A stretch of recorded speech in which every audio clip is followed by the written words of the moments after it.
within the span of being a human being, we will mess up. We will say bad things, we will say hurtful things, we will do bad things. And when you're someone in the public eye, such as a K-pop idol, the record of those things will never go away. Stans will try to defend their idols until they're blue in the face, and antis will use this to wage an entire war against the idol. They're both wrong. Here's why, and how, you should criticize your idols. Now, I'll be referencing two examples throughout this video, and both deal with NCT/Wavy members.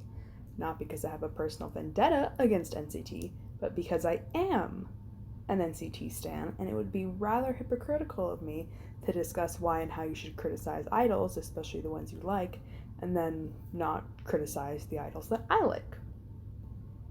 UK, a member of NCT U, Wavy, and Super M, is the focus of the first example. In a recent video, he joked about his member Baekhyun, who, according to EXO stans, has had body image issues in the past. He joked about him weighing the same as a pig, which, by the way, pigs can weigh between 300 and 700 pounds, and I don't know about anybody else, but personally, I grossly underestimated how big pigs actually are. Anyway, I'm not saying that UK should have known every single thing that Baekhyun is insecure about and the personal struggles and traumas he's gone through in the past. That would be ridiculous to expect of him. And this incident on its own, I most likely would have been like, yikes, and sort of moved on. But it wasn't an isolated incident of fatphobia and body shaming. His old nickname for one of his Wavy members, Kun, was Fat Kun. And Kun very clearly didn't like this nickname at all either. With these two instances, the Fat Kun being a recurring nickname, so really that would be multiple instances, but let's just call it one since we have no exact number on how many times he called Kun that. With these two instances in mind, we can see a pattern beginning to emerge of fat phobia against and body shaming of his friends/members. I'm not saying it is a pattern and that he is fat phobic, but I am saying that it's something to be aware of, and that brings up a red flag in my own mind. Another red flag would be that he tells fans not to diet, fans, the people who he is contractually obligated to get money out of, but his members, the people who are supposedly his friends, he'll make fat phobic nicknames for and jokes about. No matter the intention behind it, which I'll give him the benefit of the doubt and say he had no bad intentions, because at this point in time I do believe that he's a good person who likes to joke around with his friends but doesn't think much before he speaks. No matter the intention behind it, you can't say that these remarks aren't fatphobic and don't body shame the person they're intended for. And I'm also not here to get butthurt for Kun and Baekhyun, because they're grown men and that is something for them to settle between themselves and UK. It's their own friendship. But when UK says these things publicly and contradicts other things that he has said publicly, fans hear them and can absorb them and turn it in against themselves. A fan could look at Kun or Baekhyun and see two perfectly skinny, healthy men that UK is calling fat and wonder what UK would then say about them, especially if they're overweight and or already have body image issues about themselves. The next situation I'm going to discuss happened some time ago with the members of NCT Dream. One of the members, Jaemin, was on record saying something that may or may not have been the R slur, to which the other members laughed. And I say may or may not because I personally do not speak Korean whatsoever and have heard different things from different native speakers. Whenever something comes out about an idol saying something offensive, fans, typically Western fans who don't know anything in Korean other than hello and oppa, will leap in to say that it was a mistranslation. So I'm always hesitant whenever someone says that something offensive was actually a mistranslation. Others say that he simply misspoke because the R slur and another word sound very similar in Korean, and the other members were just laughing because he misspoke. But guess what? Laughing at someone intentionally saying a slur and laughing at someone unintentionally saying a slur are both equally bad. Misspeaking into saying a slur isn't funny. I'm white, and if I heard a white person oopsie into saying the N-word, I'm not gonna laugh. I'm not a gay man, and if I heard a straight person oopsie into saying the F slur, I'm not gonna laugh. I'm cis, and if I heard a cis person oopsie into saying the T slur, guess what I'm going to do? Not laugh. Because saying a slur that isn't yours to reclaim isn't funny. And if the person laughing also isn't part of the group that can reclaim that slur, that's also bad. Whether he meant to say the slur or not, it's not funny.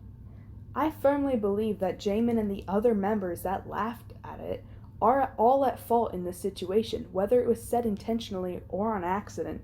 Nobody should have laughed at it, and he should have apologized on the spot for it. Simple as that. So did you notice how throughout both of those examples, I didn't utter a single death threat, or tell the idols in question to kill themselves, or actually say anything hateful about them? But I also didn't try to minimize the situation or cover it up. Those were examples of what I believe to be good criticism of idols. Before I tell you how to criticize idols properly, you may be wondering why you should criticize them at all. Let me tell you.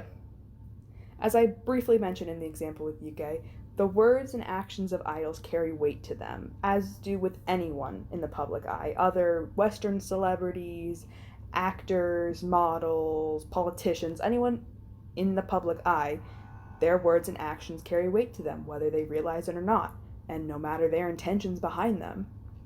This sort of thing has a domino effect, and that is something idols have to be made aware of. By calling their friends fat as part of an uncreative nickname, by laughing at someone saying the R slur, they feed into and contribute to the normalization of fatphobia and ableism, or whatever the institution is that oppresses people that their words and actions are a part of. And by never criticizing your idols and never bringing this to their attention, they'll just continue to do and say things with this power they don't know or fully understand that they have. Fans baby and coddle their idols way too much and are quick to jump onto anything to excuse their behavior instead of actually being critical of it. You shouldn't blindly stand up for your idols just because you've tied your entire identity and self-worth to them, their success, and their reputation.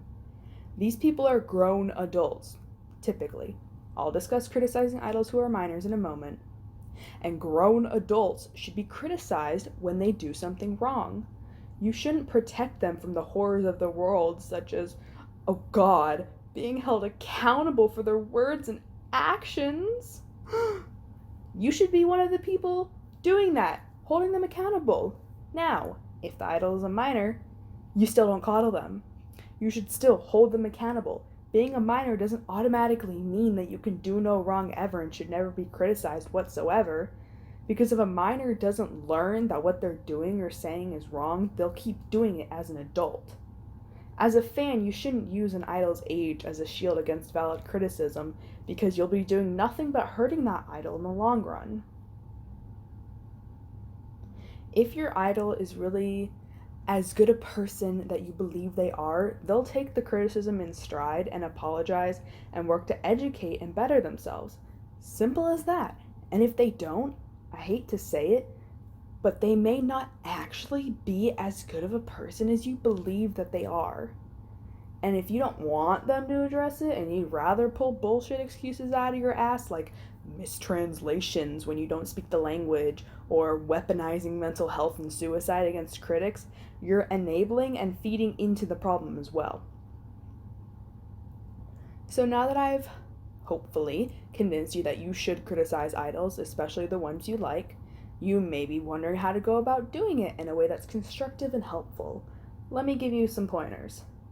Number 1, make sure that it's something you should actually be critical of rather than something that you should actually drop them over or actually isn't a big deal.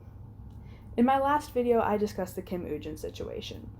Obviously, being an abuser is not something that you can just constructively criticize someone out of, and they're not the sort of person that you should waste your time or energy on whatsoever. Seungri from Big Bang is also a good example of this. He should be thrown in jail, not given a stern talking to.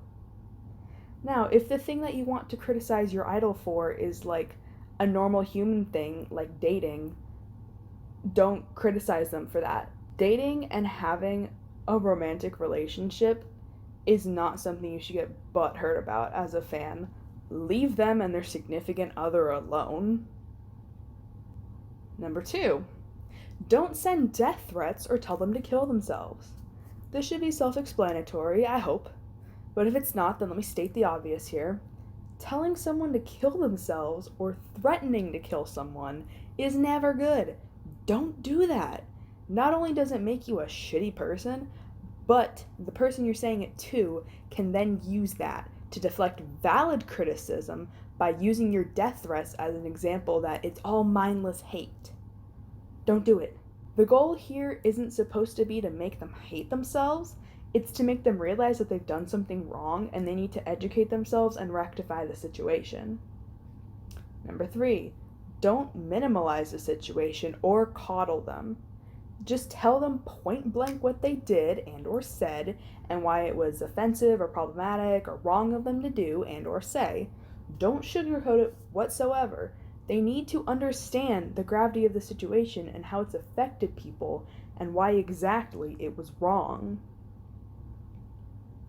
So, you've taken my pointers and have now given them valid criticism. Now what? Now you have to wait and see what happens. There's 2 options that can happen here. Either they apologize or they don't. If they don't apologize, you now have to make the decision as to whether or not you're still going to support them. For more minor things, such as UK's possible fatphobic pattern, it's your own personal decision as to whether or not you'll still stand, and nobody can tell you what you should or shouldn't do. But for people such as Ujin or Sungri, if you decide to still stand them, you're a piece of shit just like them. If they do put out an apology, and I do mean actual apologies here, where they say something along the lines of "I'm sorry," not just any bullshit statements denying claims or anything. If they put out a statement but not an apology, refer back to option 1. If they put out an apology, you have to decide if you believe that it's actually a good one or not. Make sure you do not accept the apology if it's not yours to accept. If an idol is apologizing for saying the N-word and you're not black, you don't get to accept the apology. If an idol is apologizing for appropriating Muslim imagery and you're not Muslim, you don't get to accept the apology. You get to decide whether or not you continue standing them. If you don't, that's your choice and nobody can fault you for making the decision that felt right to you. Just like you don't get to fault anyone else for their decision as to whether or not they continue standing that idol. So, let's say you decide to continue standing them, apology or not. Now what? Well, if and when someone brings up the situation again in the future, you have to acknowledge what the idol has done is wrong, and don't try to make them out to be some perfect person. You don't sweep it under the rug or minimalize it or try to convince the person who brought it up, well, it wasn't actually that bad. Don't do that. They did something bad, and you still stand them, so you have to own up to that fact and that you made the decision to continue supporting them. This may sound radical, but you can actually like idols who have done problematic things without excusing their past actions. Just look at every sane Vic stan, or the very few ARMY who aren't delusional, or stays that are above the age of 15. I personally don't even like calling people problematic because there's no person on planet Earth who is unproblematic, and that's a ridiculous standard to hold anybody up to. How someone handles when they've messed up and if they show real growth from it says much more about a person than just whether or not they've messed up at all. Alright, so that's the end. I hope this video has helped to convince you that you should criticize idols that you like and how to go about doing it properly. My little jest at Starlight's army and stays at the end was mostly a joke, and I know there are many more examples of idols doing bad things and still having stands, but those were just 3 that I'm familiar with and could come up with off the top of my head as I wrote the script. I hope that I was able to properly articulate my points in this, and that even if you don't agree with me, I still made a cognizant argument that didn't sound like I was just spewing shit the whole time. If you liked the video, then like the video.